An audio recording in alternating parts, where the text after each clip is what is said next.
नमस्कार मंडळी, श्री स्वामी समर्थ. काल एक बातमी समजली आणि अक्षरशः सगळ्यांच्या पायाखालची जमीन सरकली.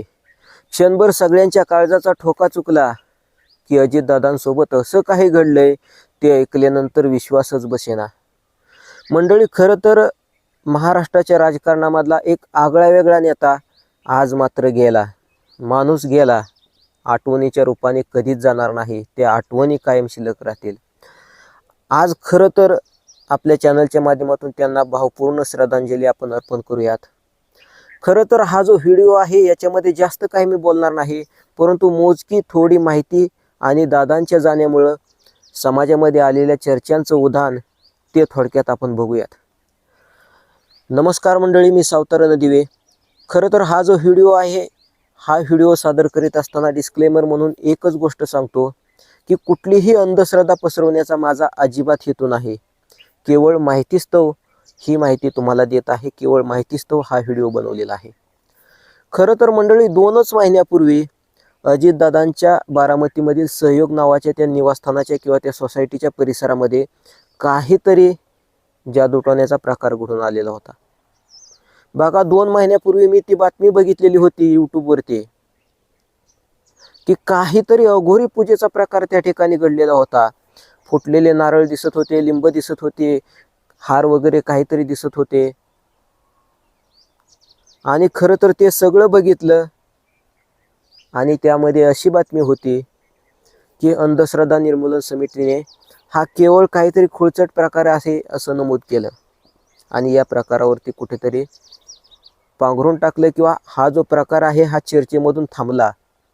परंतु मंडळी, पुन्हा एकदा ज्यांनी ही बातमी बघितली होती त्यांच्या मनामध्ये शंकेची पाल चुकचुकू लागली. खरं तर मी किंवा आपलं जे चॅनल आहे हे कुठल्याही प्रकारच्या अंधश्रद्धेला खतपाणी घालत नाही. अंधश्रद्धा आपण अजिबात मानत नाही. परंतु ती बातमी समोर आली आणि आज 2 महिन्यानंतर असं काही घडलं की दादा आपल्यामधून निघून गेले. अक्षरशः ती विमान दुर्घटना घडली. आता ती दुर्घटना नेमकी कशामुळे घडली? अनेक चर्चांना उधाण आलेलं आहे. प्लेन क्रॅश झालं किंवा पायलटचा त्याच्यावरचा ताबा सुटला किंवा धुकं पसरलेलं होतं सकाळी लवकर त्याच्यामुळं झालं.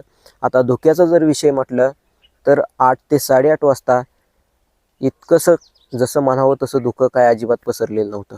हा, हवामान थोडंसं म्हणजे ढगाळ असं वातावरण वाटत होतं. 2 दिवसामध्ये हवामानामध्ये बदल हवामानामध्ये झालेला आहे. अक्षरशः मंडळी, प्रत्येकच माणूस आणि मी सुद्धा आपण इतकं शोकामध्ये बुडालेलो आहोत की बोलताना सुद्धा शब्द म्हणजे व्यवस्थित निघत नाहीत. आता आपण मुख्य मुद्द्यावरती येऊयात की दादांच्या जाण्यामुळं जी पोकळी निर्माण झालेली आहे किंवा जे राजकारणामध्ये उणीव निर्माण झालेली आहे, हे राजकारण बेचव झालेलं आहे. आता याच्याबद्दल जास्त बोलायची गरज नाही, कारण ते प्रत्येकालाच माहीत आहे आणि प्रत्येकालाच समजलेलं आहे. अख्खे जे सगळे दादांचे जे कार्यकर्ते आहेत एकाच दुःखामध्ये डुबलेले आहेत की ज्यांच्या नावावरती फक्त आपला जेवढा रुबाब होता ते दादाच आज आपल्यामध्ये नाहीत. केवळ आठवणीच्या रूपाने उरलेले आहेत. परंतु मंडळी, आता उलटसुलट काय चर्चा असतात त्या चर्चांना उधाण येत आहे. सोशल मीडियावरती कॉमेंट सेक्शनच्या माध्यमातून बघितलं तर अनेक जण म्हणतात की घातपाताचा संभव आहे, घातपात झाला असेल, असं झालं असेल, तसं झालं असेल. आणि स्वतः पवारसाहेब जेव्हा बारामतीमध्ये रवाना झाले, शरद पवारसाहेब, तर त्यांची एक बाईट बघितली तर ते बोलत होते की याच्यामध्ये राजकारण आणू नये, हा केवळ निव्वळ अपघात आहे. आता हेही आपण मान्य करूयात किंवा याच्यामध्ये घातपाताचा काहीच संभव असा वाटत नाही. परंतु प्रत्येकाची विचार करायची प्रक्रिया वेगळी असते. प्रत्येकाच्या मनामध्ये येणाऱ्या शंका या वेगवेगळ्या असतात.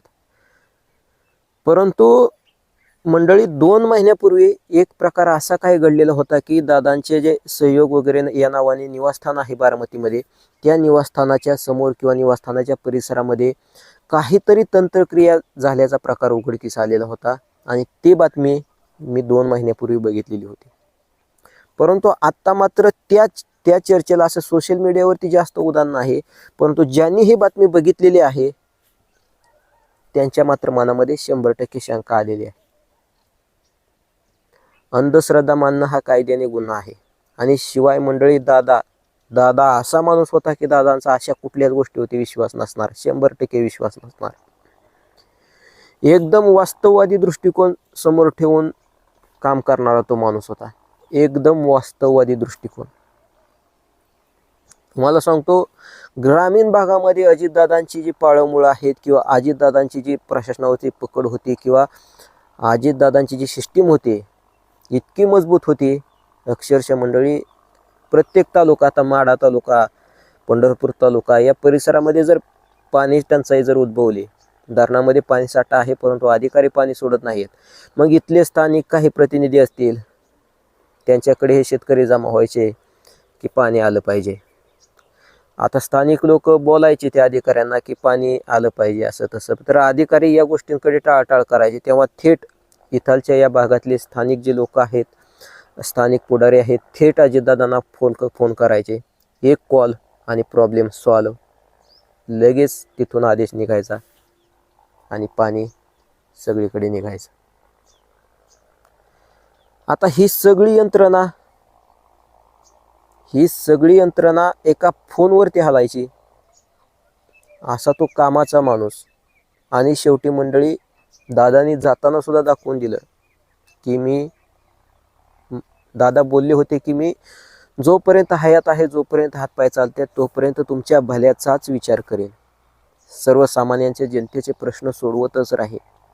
कर्म हीच पूजा. थोडक्यात तुम्हाला सांगतो, कर्म हीच पूजा असं मानणारे दादा होते. कर्म हीच पूजा. तो अपघात झाल्यानंतर बघितलं असेल की सगळ्या माळरानावरती सगळी कागदपत्र वगैरे विस्कटलेली होती. याच्यावरून समजतं की दादा किती कामाचा माणूस होता. सुद्या दादांच्या जाण्यामुळे महाराष्ट्राचं जे राजकारण आहे ते एकंदरीत पूर्ण राजकारण बेचव झालेले आहेत आणि आकलन सुद्धा करता येणार नाही अशा पद्धतीने दादा आपल्यामधून निघून गेलेत. अआकलनीय अशी ही गोष्ट घडलेली आहे. उलटसुलट ज्या चर्चा आहे त्या चर्चेनं उधाण आलेलं आहे. कोणी बोलते घातपात आहे, कोणी बोलतं हे आहे ते आहे, परंतु तुम्हाला सांगतो, दादांचा घातपात करणं ही म्हणजे कल्पनाशक्तीच्या सुद्धा बाहेरची गोष्ट आहे. तो विचार सुद्धा कोणी मनामध्ये आणू नये. कोणाच्या तेवढी धमकच नाही आणि याच्यामुळं घातपाताचा काही संबंध नाही. खेळ केला, नियतीनं केला, त्या नियतीलाच हे सगळं काही पावलं नाही. आणि शेवटी कसं आहे, प्रत्येकालाच एक ना एक दिवस जायचंय. माणूस जन्माला येतो, कर्म करतो आणि माणूस एक दिवस हे सगळं काही सोडून निघून जातो. माणूस जरी गेला तरी तो आठवणीच्या रूपाने मात्र कायम जिवंतच राहतो. आठवणीच्या रूपाने तो माणूस कधीच संपत नाही. आता यामध्ये ज्या चर्चा आहेत याच्यामध्ये घातपाताचा संशय, हे झालं ते झालं, किंवा हवामानामुळे झालं, किंवा कोणी बोलेल ते विमानात जुनाट होतं. जो काही विमानामध्ये ब्लॅक बॉक्स म्हणून असतोय भाग पाठीमागे, जे थोडक्यात मला त्याच्यामधलं जास्त काय माहीत नाही, परंतु विमानाच्या पाठीमागे जो भाग असतोय तो शक्यतो नष्ट होत नाही. शेपटीसारखा भाग असतोय थोडा, अशी माशाची जी शेपटी असते त्या पद्धतीनं, आणि त्या ठिकाणी ब्लॅक बॉक्स असतो. आणि त्या ब्लॅक बॉक्समध्ये सगळं म्हणजे आवाजाचं वगैरे रेकॉर्ड झालेलं असतंय की प्लेन क्रॅश होत असताना नेमकं त्यामधले लोक काय बोलले, पायलट काय बोलला, किंवा ते विमान त्याची स्टॅबिलिटी अशी हे झाल्यानंतर, अस्थिर झाल्यानंतर त्याच्यामध्ये लोकांमध्ये काय नेमकं संभाषण झालं, ते सगळं आवाज किंवा चित्रीकरण ज्याला आपण म्हणतो ते समोर येईलच. परंतु मंडळी, दादांच्या निवासस्थानाच्या समोर 2 महिन्यापूर्वी जो काही तंत्रक्रियेचा प्रकार घडलेला होता तो मात्र कोणी कशासाठी केला हे मात्र समोर येणं परत एकदा काळाची गरज आहे. कारण त्यावेळी अशा काही चर्चांना उधाण आलेलं होतं की स्थानिक निवडणुका जवळ आलेल्या होत्या, म्हणून काही उमेदवारांनी तो प्रकार केलेला असावा की आपल्याला तिकीट भेटावं, म्हणून दादांचं मत परिवर्तन करण्यासाठी दादांच्या मनामध्ये ज्याला आपण हे म्हणतो वश, दादांनाच वशमध्ये करायचं आणि आपल्याला तिकीट मिळवून घ्यायचं किंवा एखाद्याचं तिकीट कापायचं, याच्यासाठी तो तंत्रक्रियेचा प्रकार केलेला असावा असं बातमीकारांनी ती बातमी पत्रकारांनी दिलेली होती. परंतु खरंच तो प्रकार दादांना संपवण्यासाठी तर झालेला नसावा. आता शेवटी अंधश्रद्धेवरती आपला विश्वास नाही, परंतु जो तो प्रकार करीत होता त्याला त्या अंधश्रद्धेवरती विश्वास होता असं म्हणावं लागेल. मग खरं तर ती बातमीच तेवढी समोर आली. मग CCTV फुटेज किंवा अजून काही तपास त्याच्यामध्ये नेमकं कोणी केलं हे काही बातमीच्या माध्यमातून तरी आपल्यापर्यंत पोहोचलेलं नाही किंवा माहीत झालेलं नाही. परंतु मंडळी, तो प्रकार घडला आणि अक्षरशः 2 महिन्यानंतर दादा आपल्याला सोडून निघून गेले. दादांसोबत दुर्दैवी अशी घटना घडली. आता एवढंच आपण आव्हान करूयात आपल्या चॅनलच्या माध्यमातून, एवढंच आव्हान करूयात सगळ्या लोकांना की जो काही तपास समोर येतोय तो तपास आपण अंतिम मानला पाहिजे. प्रशासन जे काही सांगेल ते आपण अंतिम मानलं पाहिजे. उगीच मनामध्ये उलटसुलट चर्चा आणू नयेत. आणि अनेकांच्या मनामध्ये हाही विषय येतोय की 2 महिन्यापूर्वी दादांच्या त्या निवासस्थानाच्या परिसरामध्ये तंत्रक्रिया केलेली होती, लिंबू टाकलेले होते, हार किंवा ते नारळ फोडलेले त्या ठिकाणी नारळ होते. मग ही तंत्रक्रिया किंवा याच्यामुळे दादा गेले, हे झालं ते झालं. अनेकदा असं घडतं की आपण बोलतो, आपल्याकडे एक म्हण आहे, कावळा बसायला आणि फांदी तुटायला गाठ पडले. निव्वळ हा योगायोग आहे, हे पण आपण विचारामध्ये घेतलं पाहिजे. किंवा दादांच्या जाण्याचं किंवा दादांच्या जाण्यामुळे होणारी हे जे चर्चा आहेत, उलटसुलट चर्चा, ह्या आकलन करण्याच्या सुद्धा बाहेरच्या आहेत. अआकलनीय अशा या चर्चा आहेत. आता समोर नेमकं काय सत्य येतंय, त्या ब्लॅक बॉक्सच्या माध्यमातून काय नेमकं समजतंय हे बघणं तितकंच महत्त्वाचं आहे. परंतु उच्च क्षमतेचं ते विमान होतं. याच्याबद्दलची जी माहिती आहे ती मीडियाच्या माध्यमातून मिळाली.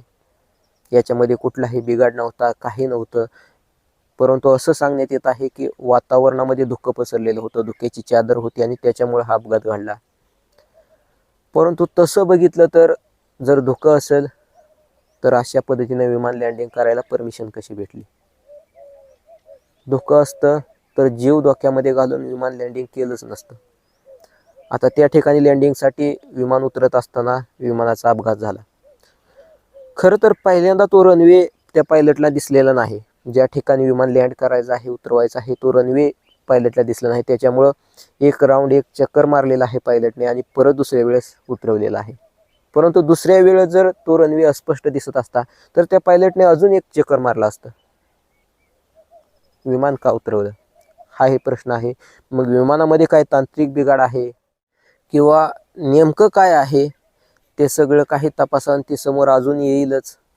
मीडियाच्या माध्यमातून त्या सगळ्या आपल्याला बातम्या बघायला भेटतील. परंतु माणूस गेला ही पोकळी कधीही न भरून येणारी पोकळी. कोणी बोलेल की 5 वर्षानंतर, 10 वर्षानंतर, 50 वर्षानंतर त्या राजकारणामध्ये दुसरा एखादा माणूस त्याच पद्धतीचा, त्या क्षमतेचा येईल, त्या क्षमतेचा माणूस येईल, परंतु तो माणूस येणार नाही. हे मोठं दुःख आहे. शेवटी काय, हे राजकारण जरी बेचव झालं तरी कसं नाही कसं चालणारच आहे. तर राजकारणी आहेत, पुढारी आहेत, अजून नेते येतील, अजून नेते जातील, परंतु दादा होणे नाही. दादा होणे नाही. त्या माणसाची जागा कोणीच घेऊ शकत नाही. हेच समोर होतंय. तर पुन्हा एकदा दादांना अंतःकरणाच्या तळापासून भावपूर्ण श्रद्धांजली. त्यांच्या आत्म्यास शांती भेटो हीच ईश्वरचरणी श्री स्वामी समर्थांच्या चरणी आपण प्रार्थना करूयात. आणि आता तुमचा सगळ्यांचा निरोप घेतोय. जय महाराष्ट्र.